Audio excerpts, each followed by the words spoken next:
Hey, it's me, Sophia Reed, and yeah, I'm the girl who traded marble floors for squeaky stairs. Picture this.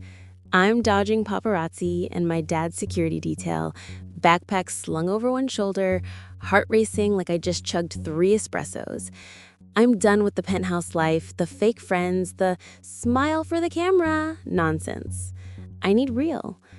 And there it is, flapping on a campus corkboard like it's daring me. Room for rent. Quiet house. Cheap. Call Nathan. No frills, no filters. I dial before I can overthink it. His voice answers, low and kinda worn out. Yeah? Nathan Hale, single dad, 39, sounds like he's juggling a million things and still polite. I show up at this faded blue Victorian on Willow Lane, garden overgrown, paint peeling, but it smells like pine and possibility. He opens the door, tall, dark hair sticking up, flannel sleeves rolled, eyes that size me up in one blink. Then a tiny tornado in pigtails barrels between his legs. Daddy, is she the one? Lily, 8 going on 80, clutching a stuffed bear like a security badge. I play the broke art major card smooth as butter. He shows me the attic room, slanted ceiling, single bed, window framing a messy backyard. Rent's due first of every month, cash or check, no drama. I nod, trying not to stare at the way his shoulders fill the doorway. That night, I hear Lily's giggles drifting up, Nathan's low rumble reading Goodnight Moon. My chest does this weird squeeze.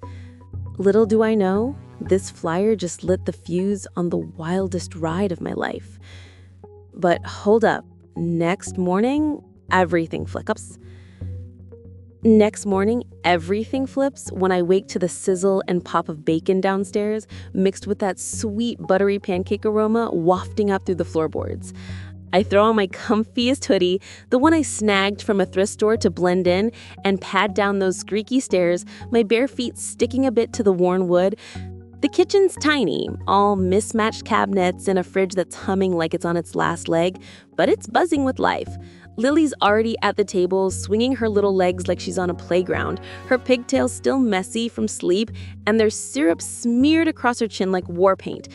Nathan's at the stove, spatula in one hand, mug of black coffee in the other, looking every bit the overworked dad with dark circles under his eyes that scream, "Up too late paying bills." "Morning, roomie," he says without turning, his voice gravelly like he hasn't had his first sip yet. I slide onto the bench across from Lily, and she beams up at me, shoving over a plate with a pancake that's shaped like a lopsided heart, probably her handiwork. "Daddy meat extras just for you. Try it with the blueberries. I picked them from the garden." Those blueberries are tiny and a bit squished, nothing like the organic imports I'm used to, but I dig in anyway. And dang, it's good. Real good. My own heart does this tiny, unexpected skip. Like, whoa, slow down, Soph. This is just breakfast, In not those a small homework fixes, you know? Nothing big at first, because I gotta keep my cover tight. Lily's crayons are all stubby and broken from her endless doodling sessions. She's obsessed with drawing unicorns and sea creatures. So I accidentally leave a fresh 64 pack on the kitchen counter after class. "Oh, these freebies from art supply day at school," I say with a casual shrug when she spots them. Nathan pauses mid-bite of his own plain toast, squints at the box like he's trying to read fine print, but he just nods and mutters, "Thanks. She'll love that." No questions, but I catch the way his shoulders relax a fraction, like one less worry off his plate. One night, though, I can't help peeking. I'm heading down for water and see him at that rickety kitchen table under the dim bulb, red pen circling a stack of bills. Utilities, rent on his truck, school supplies for Lily. His jaws clenched so tight I swear I can hear it from the doorway, and my chest tightens like a fist. Next day, I hit up the local co-op on my way home from campus, load a couple bags with fresh berries, oat milk, some decent cheese that isn't the generic stuff, and even a pack of those fancy yogurt pouches Lily eyed last time we walked by. I stage it all in the fridge like it's no big deal, slap a crumpled receipt on the counter that I doctored up to look like a killer 2-for-1 deal. He finds it later, studies that paper like it's a mystery novel, then looks at me across the room with those piercing eyes. "You didn't have to," he says softly, "but there's gratitude there, hidden under the pride." I wave it off. Hey, college perks, right? But inside, it's killing me not to do more. Then comes the pain explosion that I'll never forget. It's a rainy afternoon. Nathan's at his second job, some warehouse gig that pays peanuts, and Lily tugs me into the living room with her big eyes pleading. "Sophia, help me make Daddy a birthday portrait, pretty please." We grab the finger paints from her toy bin, spread newspapers on the floor, and go to town. Blues swirling into greens for an ocean scene, because Lily says Nathan loves the beach. She's giggling nonstop, her tiny hands slapping color everywhere, and before I know it, she smeared a huge streak right across my white tee. "Oops, now you're part of the ocean too," she squeals, clapping her pink-covered palms. I laugh so hard, my sides hurt. Real, belly-deep laughs I haven't had in forever. Nathan walks in right then, soaked from the rain, keys jingling in his hand. He freezes in the doorway, taking in the chaos. Paint splatters on the walls, Lily's masterpiece drying on the floor, and me looking like a walking abstract art piece. For one hot second, his eyes traced the mess on my shirt, lingering just a beat too long, and whoa, there's this spark in the air, electric and unexpected. My cheeks heat up, and I swear time slows. But he snaps out of it, clears his throat like he's choking on words, and mumbles, "Laundry's in the basement, if you need it," before vanishing into the hall. Smooth move, dude. Classic After avoid Lily's the tucked feels in with her tactic. bear, the attic stairs creak under slow footsteps. I freeze at my sketch pad. I've been doodling the garden view to unwind, and there's a soft knock. Nathan's in the doorway, holding a paper plate with a leftover pancake, that same wonky heart shape, drizzled with a bit of syrup. Lily's orders. The birthday boy has to share with the artist, he says, one corner of his mouth twitching up in a rare half smile. I take a bite, and suddenly we're talking, really talking, under the soft glow of my lamp. He opens up about his wife's Sunday pancake ritual, how the house felt like a ghost town after the accident, how he's just trying to keep Lily's world bright on a shoestring. His voice cracks a little on the memories, and I ache to share my own baggage. The lonely mansion dinners, Dad's endless work calls, but I bite it back hard. The lie sits there like sticky syrup on my tongue, mixing guilt with this weird, warm glow from the moment. But wait till you hear what happens next morning. Lily's out in the garden digging like a little archaeologist, and she unearths something shiny that makes Nathan go absolutely ghost white, nearly blowing my whole cover sky high. Next morning, I'm still buzzing from that late night pancake chat when Lily's voice slices through the house like a fire alarm. "Sophia! Daddy! I found treasure!" I bolt down the stairs 2 at a time, Nathan already ahead of me, coffee sloshing out of his mug. We skid into the backyard where the garden's a jungle of weeds and half-dead roses. And there's Lily on her knees, dirt streaked across her cheeks like war paint, holding up something that catches the sun and throws it back in my eyes. It's a necklace, not some cheap plastic thing, real gold, heavy, with the diamond pendant the size of a nickel. My stomach drops straight through the earth because I know that necklace. It's the one Dad gave me for my 18th birthday, the one I lost the day I ditched the mansion. I must have dropped it when I was hauling my backpack up the attic stairs. Nathan's staring at it like it's a live grenade. "Where'd you get that, Lil?" His voice is calm, but I hear the edge. Lily beams. "It was under the big rose bush, like pirate gold." She dangles it, and the chain swings like a pendulum counting down to my doom. Nathan's eyes flick to me, sharp and searching. "Sophia, you recognize this?" I open my mouth, but nothing comes out. My brain screaming lie, lie, lie, but my tongue is glued to the roof of my mouth. Lily saves me, sort of. "It's so pretty. Can I keep it, please?" Nathan kneels, gently takes the necklace, and turns it over. Engraved on the back, SR-18. My initials, my birthday. Game over. He stands slowly, holding it out like evidence. "This yours?" I nod, throat dry as sandpaper. "I thought I lost it weeks ago. Must have fallen out of my bag." It's the truth, technically, but it sounds flimsier than dollar store tinsel. Nathan's jaw ticks. This isn't costume jewelry self. This is expensive. The word hangs there, bouncing on her heavy as toes. the diamond. Does this mean Sophia's a princess?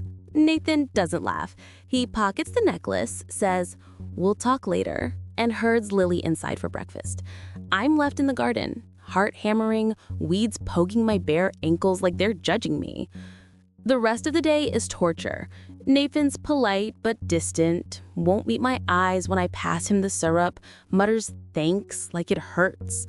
I hide in my room, sketching furiously to calm my nerves, but every line comes out jagged. By afternoon, the skies turned moody, clouds stacking like dirty cotton. Lily drags me out to the porch to watch the storm roll in, her favorite thing. Nathan's at work, so it's just us, sharing a blanket, her head on my shoulder. Thunder rumbles, and the first fat raindrops splatter the steps. Lily's bear gets soaked, so I dash out to grab it. Stupid move. The porch is slick, and I slip, arms windmilling. Next thing I know, Nathan's there. He must have come home early, catching me before I eat dirt. His hands gripped my waist, strong and warm through my wet shirt. And for a second, we're frozen, rain pouring down, his breath mingling with mine. His eyes drop to my lips. Mine drop to his. The air crackles louder than lightning. Then Lily yells, "Daddy, you saved her!" And the spell shatters. He sets me down, steps back, rain dripping off his lashes. "Careful," he mutters, voice rough. I nod, cheeks on fire, and we hustle inside.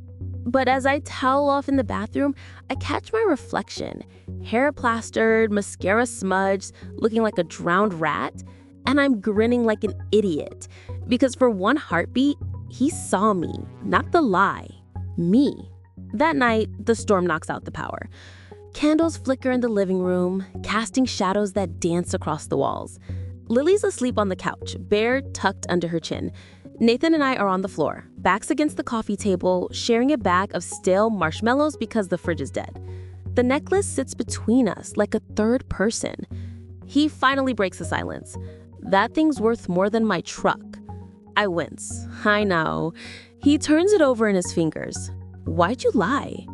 I swallow hard, because I didn't want you to look at me like I don't belong here. His eyes soften, just a fraction. "You do belong here, self, but secrets, they eat houses like this from the inside." I want to tell him everything. That's empire, the loneliness, the guilt, but the words stick. Instead, I whisper, "I'm sorry." He nods slow, then does something that floors me. He hands the necklace back. "Keep it safe, and maybe start trusting me." My fingers close around the cold metal, and it feels like a promise. But hold up, because the very next day, a sleek black town car rolls up that side, and the man stepping out, he's the last person I ever wanted on Willow Lane. Next morning, the sky's washed clean, sun glinting off puddles like scattered coins, but the vibe inside the house? Total storm watch. Nathan's already left for the warehouse, Lily's at school, and I'm in the kitchen trying to scrub last night's candle wax off the coffee table when the low rumble of an engine rolls up the street. Not Nathan's beat-up truck. This is smooth, expensive, like a shark gliding through minnow water. I peek through the lace curtain and freeze. Black town car, tinted windows, driver in a crisp suit, and stepping out, my dad, Victor Reed, in a charcoal coat that probably cost more than Nathan's yearly salary. Sunglasses on, even though the sun is barely up. He scans the house like he's appraising real estate, then strides up the cracked walkway. My pulse hammerjacks. I duck behind the fridge before he spots me. Impatient. I count to 10, force my feet to move, crack the door just enough to see his polished shoes. Sophia. His voice slices through the screen like a credit card knife. Pack your things, we're leaving. I grip the door frame. I'm not going anywhere. He removes the sunglasses, eyes the color of cold steel.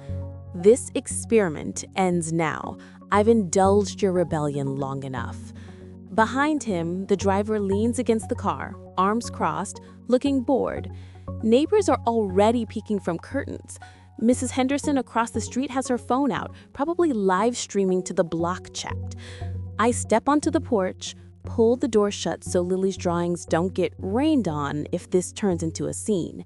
This isn't an experiment, Dad. This is my life.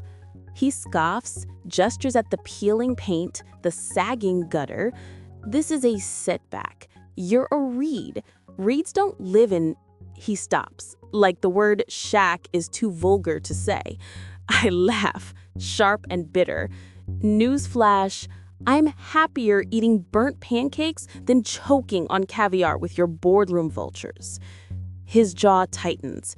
Your credit card's been pinging. Private investigator took 2 days to find you. You think you can vanish? My stomach flips. I forgot about the emergency card I used for groceries. Rookie mistake. He softens just a hair. Come home, we'll get you therapy, a new apartment, whatever you need. Before I can answer, Nathan's truck screeches into the driveway, gravel flying. He jumps out, still in his work boots, flannel streaked with grease. Everything okay here? His voice is calm, but his fists are clenched. Dad sizes him up like he's a minor inconvenience. This is a family matter. Nathan doesn't budge. Sophia's family now. Whatever you need to say it. The air crackles. Dad's driver straightens up. I step between them, heart racing. Nathan, it's fine. But Dad cuts me off. She's my daughter, and she doesn't belong in this situation. The word drips disdain. Nathan's eyes flick to me, hurt flashing before the wall slams up. Situation, he repeats low. You mean the one where she's been keeping this roof over our heads with grocery runs and art supplies? Or the one where Lily calls her big sis? Dad's face goes rigid. He didn't know. I never told him how deep I'm in. Lily's bus rolls up then, perfect timing. She hops off, sees the standoff and freezes. Sophia? Her voice wobbles. I kneel, open my arms. She runs into them, burying her face in my hoodie. Dad watches, something unreadable flickering across his face. Nathan's voice drops to a dangerous quiet. You want to take her? Fine. But you're ripping her away from people who love her. Hope that sits well on your private jet. Dad opens his mouth, closes it. For the first time, he looks small. He glances at Lily clinging to me, at Nathan's grease-stained hands, at the house that suddenly feels like a fortress. Sophia, he says, softer, this isn't over. He slides back into the car. The engine purrs, and they're gone. Nathan and I stand there, Lily between us, until the taillights disappear. He finally speaks. Your dad's Victor Reed. Not a question. I nod, throat raw. I was gonna tell you. He cuts me off with a look that's half pain, half fury. When? Then he scoops Lily up, murmurs, let's get you a smack, and walks inside without another word. The door shuts with a soft click that feels louder rain starting again, necklace heavy in my pocket. My phone buzzes. Dad's text, 24 hours. Then I come back with lawyers. My hands shake so bad I almost drop it. Inside, I hear Lily asking Nathan why the angry man wanted to take me away. His answer is too low to catch, but the silence after, it's deafening. But hold up, because that night, Lily sneaks into my room with a flashlight and a plan that changes everything. That night, the house feels like it's holding its breath. Rain taps the windows like impatient fingers, and every creak sounds like Dad's driver coming back with paperwork. I'm curled on my bed, hoodie pulled over my knees, staring at the necklace like it's a ticking bomb. My phone's on silent, but the screen keeps lighting up. Dad's texts stacking like bricks.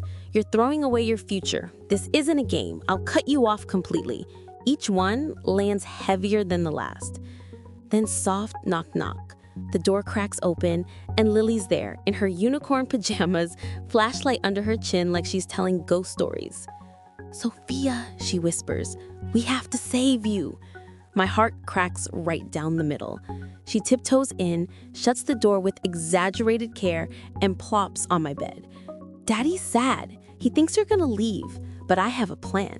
She pulls out a crumpled piece of notebook paper covered in crayon scribbles. Stick figure me, stick figure Nathan, stick figure her, all holding hands under a rainbow that says family forever. I swallow a lump. "Lil, it's complicated." She shakes her head so hard her pigtails whip. "No, we hide you, like in Matilda. There's a secret cubby in the attic." She grabs my hand, tugs me up the narrow stairs to the very top of the house. Sure enough, behind a stack of dusty boxes, there's a little crawl space I never noticed. She's already stashed a blanket, a flashlight, and 3 granola bars. "See, you stay here till the mean man forgets." I laugh, crying to her hair. "Sweetie, he's my dad. He won't forget." She frowns, then brightens. "Then we make Daddy marry you. Problem solved." I choke on air. That's not how it works." But she's already sketching wedding dresses on the back of her plan. Footsteps on the stairs. Nathan appears, hair damp from the shower, looking exhausted.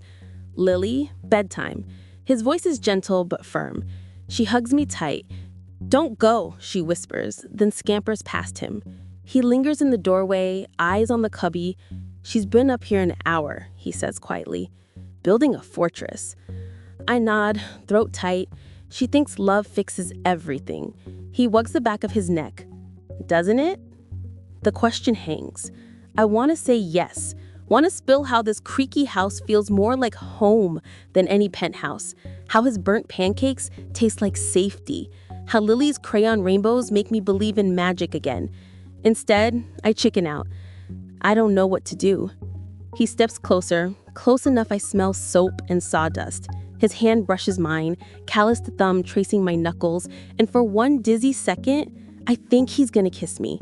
Lightning flashes, power flickers, and my phone buzzes so loud it's like a fire alarm. Dad's name on the screen. Nathan sees it, jaw tightening. "Answer it." His voice is flat. I do, on speaker because I'm too shaky to hold it steady. Dad's voice booms. "Sophia, the jet's fueled. You have 1 hour or I freeze every account with your name on it, including the trust your mother left." Goes stone cold. Trust fund? The word slices the air. I flinch. "I was gonna tell you." "When?" he snaps. "After you paid my mortgage? After Lily called you mom?" The hurt in his eyes is worse than anger. He turns to leave. "Pack your stuff. I'll drive you to the airport myself." The attic door shuts behind him with a finality that echoes in my bones. I sink to the floor, Lily's crayon plan crumpling in my fist. Rain hammers the roof like it's trying to get in. Then I hear it, the soft click of the front door. Nathan's truck starts up, tires crunching gravel. He's gone, and I'm alone with a flashlight, 3 granola bars, and a decision that could shatter everything. But hold up, because what happens at 3 a.m. when headlights sweep the driveway again? It's not who I expect. 3 a.m. hits like a slap.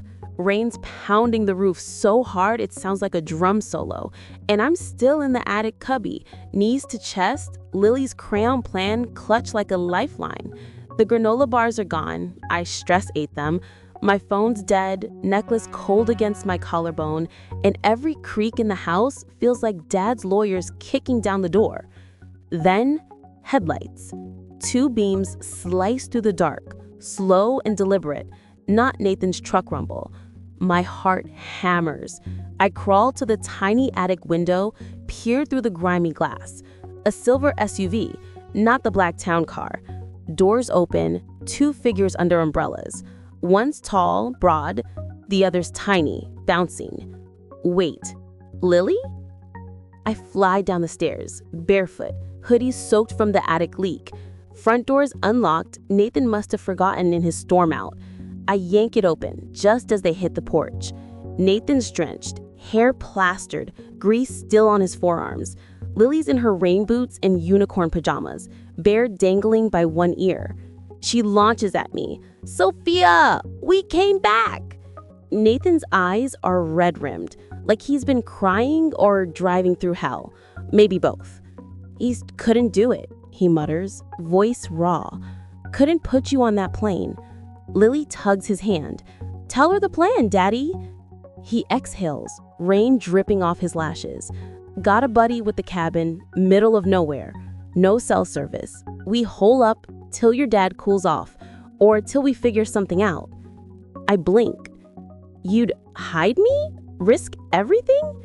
He shrugs like it's obvious. Lily drew up custody papers in crayon. "Apparently, we're married now." Lily nods solemnly, pulls a soggy drawing from her pocket. 3 stick figures under a heart, labeled Mr., Mrs., and Lil Hale. My laugh comes out a sob. Inside, we drip on the rug. Nathan starts a fire with shaking hands. Lily falls asleep on the couch mid-sentence, bear tucked under her chin. The flames crackle, throwing gold on the walls. I finally spill it all. Dad's empire built on shady land deals, Mom's death from stress when I was 10, but gala where I overheard Dad bribe a senator, why I ran. Nathan listens, no judgment, just nodding slow. When I finish, he says, "Your dad's not the only one who lost someone. My wife, car accident 2 years ago, texting and driving. I was at work, Lily was 4. His voice cracks. "I know what it's like to carry guilt that don't fit in your skin." Warm and heavy. Then he reaches into his pocket, pulls out a folded paper. "Found this in the truck glove box. It's a bank notice, foreclosure warning, 30 days. My breath catches. He shrugs, embarrassed. "Figured you should know what you're hiding with." I stare at the red stamp, then at him. "I can fix this." He shakes his head hard. "No. We fix it together or not at all." A fire pops. Lily murmurs in her sleep. Nathan's hand finds mine across the rug, fingers lacing tight. "Whatever happens tomorrow, we face it as a team. Deal?" I nod, throat too full for words. His thumb traces my knuckles, same as last night, but this time he doesn't pull away. The room shrinks to just us, the fire, the rain. He leans in slow, eyes asking permission. I close the gap. The kiss is soft, desperate, tasting like rain and coffee and second chances. When we break apart, foreheads touching, he whispers, "Stay." Not a question, a vow. But hold up, because Dawn brings a knock that isn't rain, and the person on the porch, they've got a manila envelope and a smile that could stop hearts. Dawn creeps in pale and pink, rain finally gone. Puddles steaming like the world's holding its breath. I'm still on the rug, head on Nathan's shoulder, Lily curled between us like a comma in our sentence. The fire's down to embers, and the kiss from last night lingers on my lips like a secret I never want to forget. Then, knock, knock, knock. Not Dad's impatient rap. This one is polite, almost timid. Nathan's up first, hand on my knee like armor. I scoop Lily, still half asleep, and we shuffle to the door. Standing there is a woman I've never seen. Mid-50s, gray-streaked bun, trench coat dripping, holding a thick manila envelope. Sophia Reed? Her voice is soft but steady. Name's Clara Hayes. I work for your mom's old trust. My stomach flips. Mom's trust? Dad always said it was complicated. She steps inside when I nod, eyes flicking over the peeling wallpaper, the crayon art taped crooked, the foreclosure notice still on the coffee table. No judgment, just cataloging. Your mother left instructions, she says, sliding the envelope across the table. To be delivered when you turned 22 and were living independently. No penthouse, no staff. She knew you'd run. I tear it open with shaking fingers. Inside, a letter in Mom's looping handwriting, a flash drive, and a stack of legal docs. The letter starts, "If you're reading this, you're brave enough to choose your own path." My eyes blur.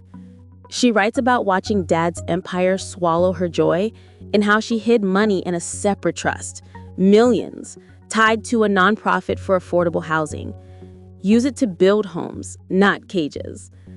The flash drive? Proof of Dad's shady land deals. Emails, recordings, the senator bribe I overheard. Enough to tank him. Clara smiles small. "Your mom hired me years ago. I've been waiting." Nathan's reading over my shoulder, breath warm on my neck. "This could save the house," he whispers. I nod, but my brain is spinning bigger. This could change everything. Lily wakes up, rubs her eyes. "Is the mean man gone?"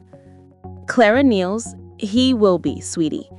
She explains the trust like a fairy godmother. Funds for Nathan's mortgage, Lily's college, even a grant for his community garden project he's always dreamed of.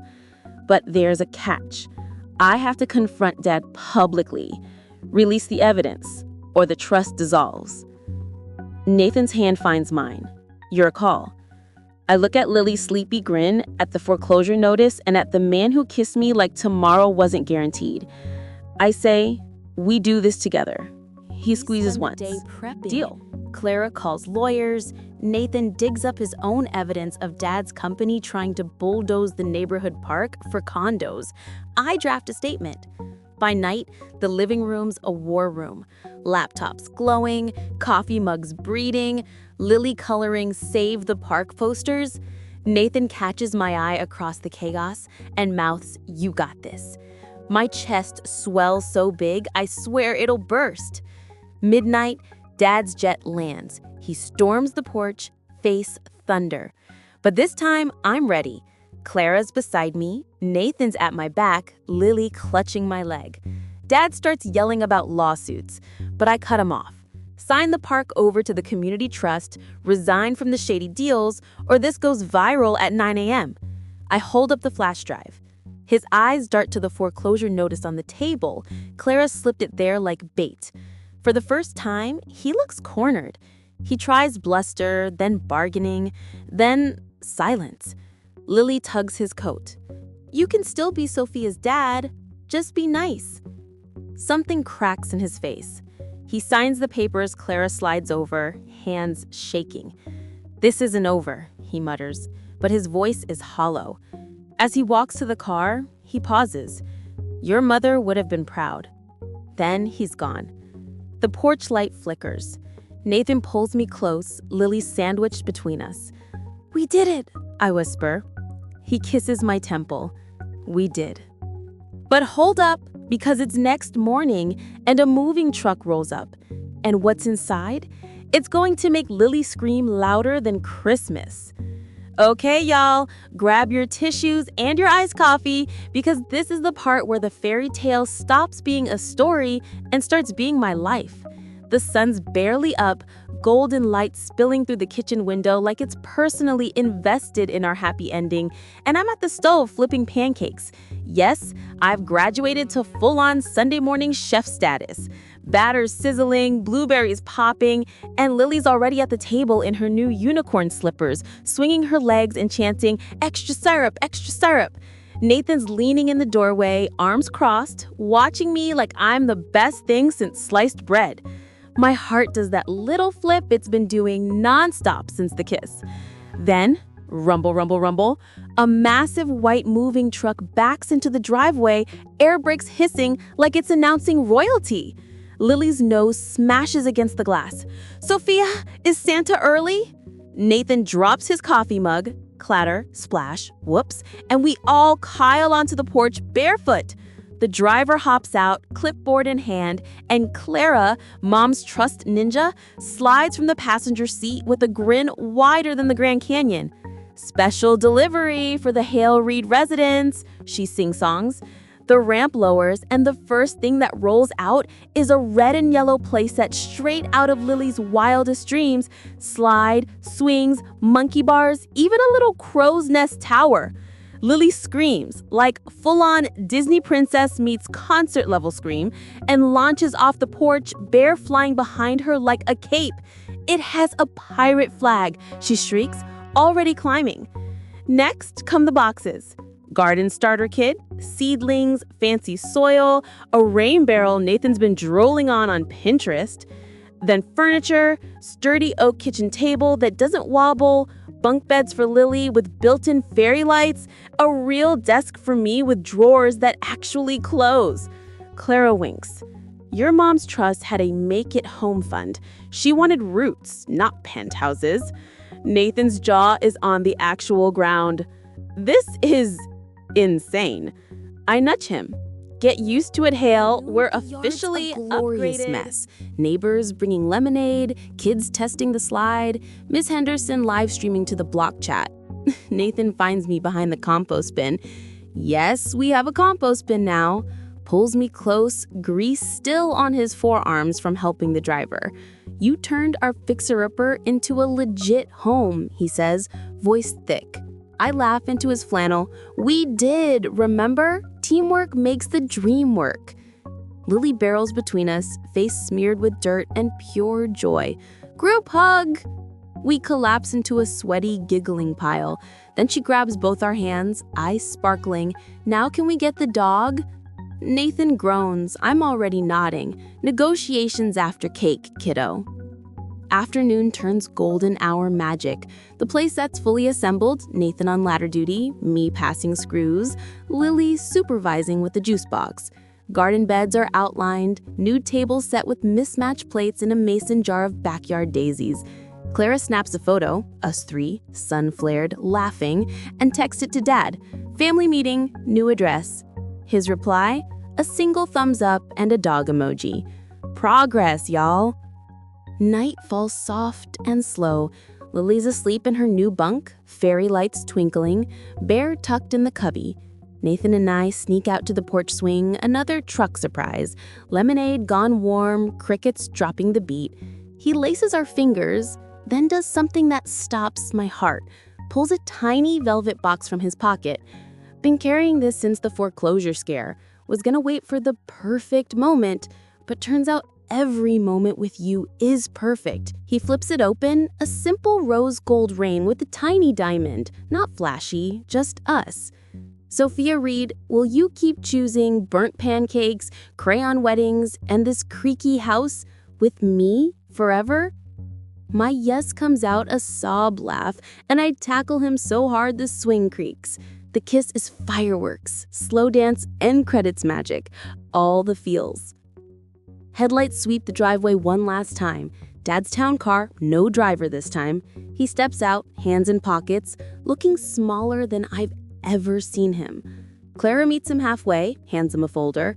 Park's yours to sign over. Nonprofit board seats open if you want it. He signs without a word, then walks up the porch steps. Lily's asleep, but he peeks in her window, eyes soft. Is she okay? He asks. I nod. She's perfect. He exhales, then shocks me, pulls me into a hug. Your mom would have loved this chaos. First hug in years. I hug back, tears soaking his fancy coat. He leaves with a quiet, Sunday dinner, my treat. Bring the dog. The car rolls away, taillights fading into fireflies. Nathan's arm snakes around my waist. So, Miss Hale Reed to be, what's forever look like now? I lean into him, rings sparkling under the porch light, pancakes on Sundays, garden dirt under our nails, Lily's crayon invitations turning into real wedding ones, a rescue pup named Pickles, and you right here, every single day. We sway on the swing, house humming, full and warm, playset peeking gently in the breeze. That faded flyer that started it all? It's framed in the hallway now, right next to Lily's Family Forever drawing. And that, y'all, is how a broke single dad, a runaway millionaire's daughter, and a little girl with a pirate flag turned a creaky Victorian into the richest home on Willow Lane. The end? Nope, just the best beginning.